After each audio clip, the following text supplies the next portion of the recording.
କରତକଳ ଉପରେ ବନ ବିଭାଗ ଏବଂ ଭିଜିଲାନ୍ସ ଟିମ୍ର ମିଳିତ ଚଢ଼ଉ।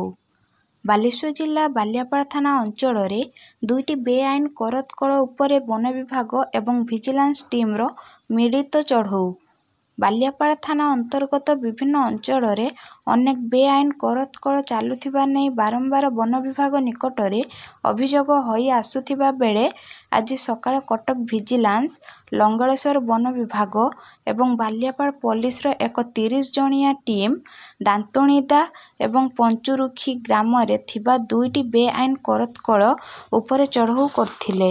ଦୁଇଟି କରତକଳର ମାଲିକ ଘଟଣାସ୍ଥଳରୁ ଫେରାର ହୋଇଥିବା ବେଳେ ଲକ୍ଷାଧିକ ଟଙ୍କାର ମୂଲ୍ୟବାନ କାଠ ଏବଂ ଯନ୍ତ୍ରାଂଶ ଜବତ ହୋଇଛି।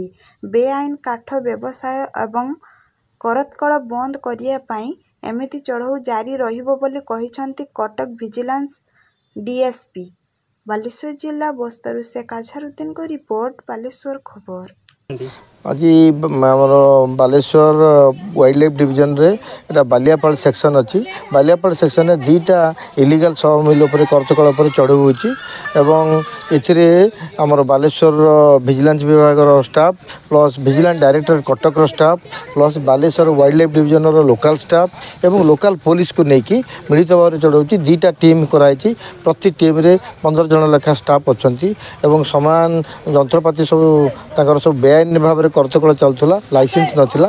यह खबर पाई विजिलेंस डायरेक्टर निर्देश क्रमे एवं ये एसपी अच्छा आम बालेश्वर एसपी सहायता बालेश्वर डीएफओ को भी लोकल स्टाफ को देती सहायता ये सब जॉइंट मिलित चढ़ऊ होती।